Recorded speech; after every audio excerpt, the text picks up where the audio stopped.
Welcome to a unique look into the eerie world of morticians. In this video, we'll dive into 4 haunting tales from those who work in the delicate space between life and death. Morticians encounter things most of us only dream or have nightmares about. From unsettling requests from grieving families to chilling encounters with those who haven't quite crossed over, these stories reveal how even the most experienced morticians can find themselves in moments that defy explanation. Settle in and brace yourself for the uncanny tales from the mortuary. Story number 1. I never imagined that working as a translator for the community would put me in such strange situations. One time I received a call from the morgue. A first for me, even after 4 years on the job. The person on the other end introduced himself as David, a mortician, and said he had a favor to ask. He asked if I'd ever seen a dead body before. I replied that I had, since I also work in a hospital. Then David explained he had a particularly difficult case with a Southeast Asian woman that had expired and needed my help translating. What he said next sent chills through me. David asked if we could FaceTime so I could see what he was doing and explain it to the deceased. I thought, what the heck? But it was my job, so I agreed. When we started FaceTiming, I could see David on my screen. He told me he had been a mortician for over 20 years and usually had no problem with stiff bodies. He could simply stretch their arms and legs. But in this case, the deceased was an elderly woman with osteoporosis. He was concerned that forcing her limbs would break her fragile bones. David said he treats the dead with the same respect as if they were still alive, and he didn't want to damage her in any way. At that point, I hadn't yet seen the woman's body, because David was blocking her from the camera. He explained that the family had found her passed away in a fetal position. She was already stiff, and they couldn't stretch her out due to her long history of stroke and contracture. They had requested that David dress her in traditional funeral clothing, and he needed me to translate his instructions to the deceased. Translating for the dead? This was definitely strange, but I said I was ready. David stepped aside, revealing the body curled up on the table. David gently grabbed her right arm to show me how stiff it was. Since he was now standing further from his iPad, he spoke a bit louder. He asked me to tell the corpse to straighten out her right arm. I was nervous, but I did as he asked, saying, "Granny, he's asking you to straighten out your right arm." Right then, David was able to straighten her arm with surprising ease. I thought, what the heck? David continued, asking me to guide her to straighten out each limb, and we went through the whole process. To my astonishment, he was able to dress her in her traditional funeral clothing without any issues. Afterward, David came closer to the iPad to talk to me, and I could see the granny's head just behind him. He explained that many experienced morticians speak to the dead as though they can hear and understand. He said that more often than not, treating the deceased with respect actually makes the job easier. And that's why he wanted me to translate since he couldn't speak our language. After that, David thanked me, and we hung up. That was the strangest case I've ever dealt with. Story number 2. I had the body of a middle-aged Asian woman who had died of ovarian cancer. She was only 52, small and thin, about 4'8". She was tiny and easy to prepare. I had everything done, and she was dressed in her traditional cultural clothes. But there was one problem. I couldn't get her eyes to stay closed. I had already used 2 sets of oculist eye caps, which help close the eyes and make them look natural. But her eyes kept opening for some reasons. It was a Thursday night, and I was preparing the body for her funeral on Friday morning. I went to a nearby gas station and bought superglue. Every once in a while, I have a case like this where superglue is the only option to keep the eyes shut. When I got back, I used the glue, and her eyes finally stayed closed. She looked peaceful, almost like she was just sleeping, and I thought her family would be pleased. On Friday morning, just before handing her over to the family, I checked the casket and saw her eyes were still shut. I closed the casket, and we delivered her to the family at their designated funeral site. This group from Southeast Asia have a tradition of taking the body out of the casket and laying it on the floor for certain rituals.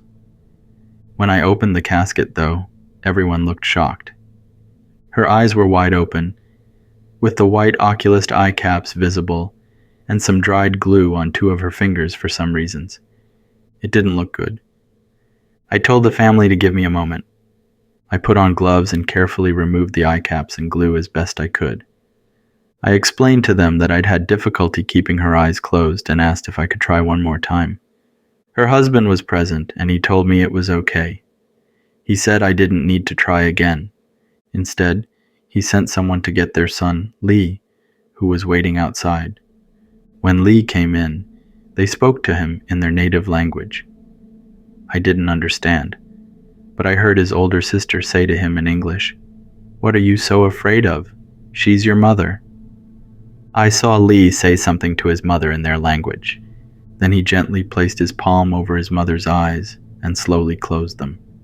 This time, they stayed closed. I was curious about what he had done, so I went over to him afterward. I told him I'd had a very hard time closing his mother's eyes and asked what he had said to make it work.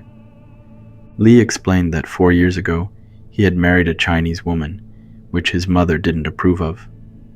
According to his mother, a wife of different race or ethnicity wouldn't work out. Eventually, the wife will leave. His mother told him that if his wife didn't leave him within 2 years, she wouldn't close her eyes in death. Lee said that he reassured his mother that his wife loved him very much, and that she had nothing to worry about. After that, he was able to close her eyes. He also mentioned their belief in parental curses and how seriously children take them. The rest of the funeral went smoothly. Story number 3. Many of us with the sixth sense actually ended up with jobs that deal with death. I am a person with the sixth sense, and I am also a mortician. One night at 2 a.m., I was called into work because the body of a young man had been brought in. For our line of work, it's much easier to embalm and prep the body when it's still fresh, which is why morticians work at all hours. This young man had shot himself, the bullet entering through his mouth and exiting the top of his head. He was a soldier who had returned from Afghanistan, suffering from depression and post-traumatic stress disorder. He was a straightforward case. I removed his clothes and wiped him down. As I was taking his clothes off, I felt something in the back pocket of his pants. I put his clothes aside, planning to check it later. I dressed him in his military uniform, but for some reason, his family hadn't included his military hat. I'd have to ask them about it later since I needed the hat to cover the wound on the top of his head. I used a hairnet instead, though it looked a bit odd, military uniform and all, with a hairnet. When I finished preparing his body, I picked up his pants and pulled out what was in his back pocket. It was a letter. Immediately, I felt a wave of nausea, like I wanted to vomit. I sensed a powerful, vengeful presence in the room with me. I didn't say anything and didn't read the letter. That was personal. I decided I'd pass it along to his family. Then I heard his soul, loud and clear, telling me to take the hairnet off. He was shouting, "Take the hairnet off." I replied that I wanted to leave it on until his family brought the military hat, but he screamed again, "Take it off now." So I removed the hairnet and stepped out to my office to drink some coffee and clear my head. I could hear his soul crying as he looked at the top of his head. After about 5 minutes, I returned to the room where I'd been working on his body. The soul was still there. I can sense it. I put the hairnet back on and told him that as soon as his family brought his hat, I'd replace the hairnet with it. After that, I no longer felt his presence in the room. Sometimes spirits need time to realize they're gone and need to move on. I went back to my office and finished my coffee, but my mind kept going back to his letter. I knew I shouldn't open it, as it was likely meant for his family, but my curiosity got the better of me. Why would a young, strong, good-looking man take his own life? I returned to the room and unfolded the letter. This is what it said. My post was in a small desert village. Every night while I was on guard duty, I would hear little boys being violated. Even now that I'm home, I can still hear their screams and cries for help. Story number 4. My wife and I own a mortuary. The mortuary is also our home. We've been in the death business for 17 years and have never had any issues with families or clients. We always strive to make the deceased look like they're peacefully sleeping. Sometimes we can even make them look a few years younger. Most families are pleased with our work. After a long day, my wife and I love to go for drives to unwind. Our favorite thing to do is grab some French fries and sodas and drive around the countryside and forest roads. Since we usually drive late at night, we sometimes see unusual things. For instance, on Road 26, around 1 a.m., we'd occasionally see a construction worker holding a sign that says, "Slow down." Sometimes the sign would read, "Stop." When we see him, he's always alone in the dark. We know that anyone who slows down or stops isn't from the area. People from our small town know not to stop or slow down for that construction worker in the middle of the night. My wife and I remember him well. He was one of the most challenging cases we ever had because he'd been hit by a car 13 years ago. During these drives, we used to chat about work. In the early years, we'd laugh about how the bodies of obese people would cause huge flames and even smell like bacon when cremated. That's one of the reasons we don't eat bacon anymore. These bodies could burn for up to 6 hours and sometimes start uncontrollable grease fires. But we stopped talking about it, especially since my wife gained some weight over the years. Now we mostly discuss people with breast implants and how we have to remove the implants before cremation. Today I started work at 6 a.m. Even though it was an early start, I wasn't tired.